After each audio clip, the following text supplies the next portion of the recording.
There's been a similar push in Burlington after two incidents in the city. One woman was critically injured outside of Nectar's, and another man badly injured in an assault near Main Street. Community leaders have been trying to start a new initiative for bartenders to have bystander intervention training. New at 6, Vermont police have arrested a homeless man for burglary in Heartland. Police say Paul O'Day stole items from the Heartland Wellness Center yesterday and then took off. Investigators tracked him down today and transported him to the Royalton Barracks. He's expected in a Windsor County court tomorrow. Also new at 6, a Saranac Lake man has been sentenced for defrauding customers of his brokerage firm. Authorities say that Mark Gillis was co-owner of the Hudson Valley Capital Management, which has an office in Saranac Lake. A judge sentenced Gillis to time served and 1 year of home detention. Gillis confessed to purchasing shares of stocks, transferring those shares to 3 customers, and stealing roughly $379,000 from them. A North Country education program is discontinuing, leaving dozens of students and parents upset and frustrated. NBC5's Liz Streppa has been looking into this story and joins us now from Peru High School with what she's learning about Adirondack P-TECH. Liz. Well, we're told it simply boils down to the fact that there aren't enough students enrolled in the program, which teaches some of its classes here at Peru High School. To me, it's a great concept. Colin Hyde says he couldn't wait to sign his son Malcolm up for Adirondack P-TECH. He's been doing computer-aided design, 3D printing, been project manager for some of the little projects they do in-house. His son is finishing up his sophomore year in one of the state's many STEM, or science, technology, engineering, and math programs, which was founded in 2013. Interested Beekmantown, Plattsburgh, Saranac, and Peru students start the 6-year program in 9th grade, where they take classes at Peru High School before taking advanced classes at Clinton Community College. Students who complete the program earn a high school diploma and an associate's degree for free. I would have thought an awful lot of students would have jumped on board.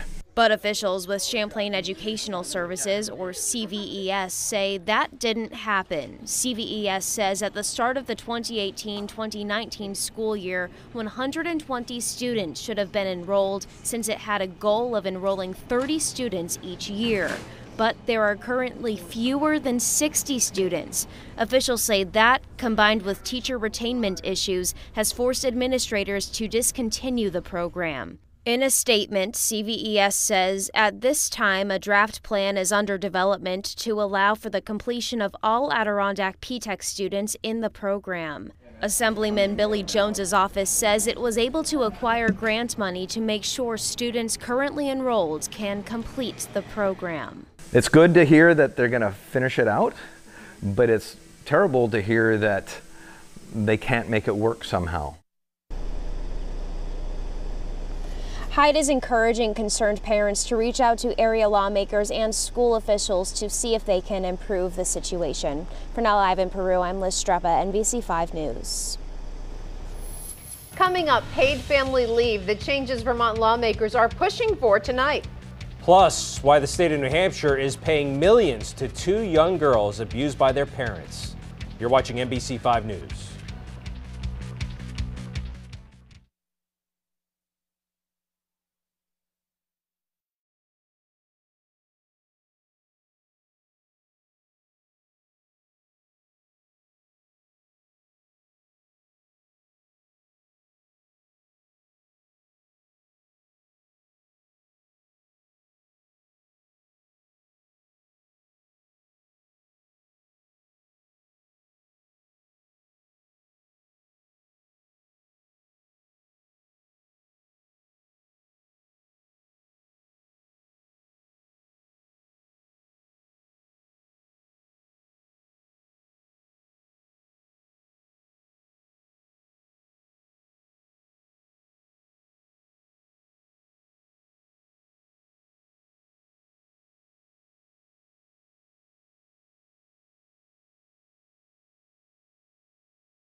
You're watching NBC5 News. New tonight, the state of New Hampshire has agreed to pay millions of dollars to 2 young girls who were abused by their parents. The 2 young girls will soon receive a $7 million settlement. According to court documents, the girls were sexually abused by their parents while under the care of DCYF during unsupervised visits back in 2013. Attorney General Gordon MacDonald calling this sexual abuse, quote, as extreme as he has ever seen. The girls' parents are now serving sentences of 25 years to life in prison after pleading guilty to sexual abuse and production of child pornography. We are told the girls' grandparents will receive $500,000 and each child will receive more than $3 million. The court will oversee the funds for the girls until they're 25. We did not only to get significant financial compensation for the clients, but also to help reform the DCYF system and shine light on what happened to these girls. And at the end of the day, justice, I think, is well served by a settlement of this amount, and that was our determination. As soon as the courts approve this agreement, the money will be dispersed from the state's general fund. In Montpelier, the Senate today approved a tax bill adjusting rates so no Vermonter pays more in state taxes next year because of all the changes approved by Congress. Also today, the Finance Committee approved a bill creating a new paid family leave system for all working Vermonters. It's passed the House and is expected to pass the Senate next week. Employees would pay 0.1% on each dollar into a new fund. That fund would provide employees paid leave from work to care for a new child or serious illness in their family. What we're doing is creating another entitlement program, and we're adding a payroll tax to pay for it. And what I hear constantly from people is very concerned about the fact that Vermont is unaffordable. It's very inexpensive to provide this leave when everybody contributes. So I don't think it's something we can't afford, but I think it's just something we can't afford not to do anymore with all the demands on families.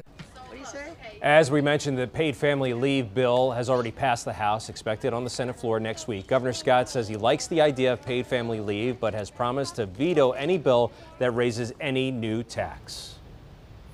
Coming up, a fundraiser for a family farm destroyed in a fire. How the community is coming together.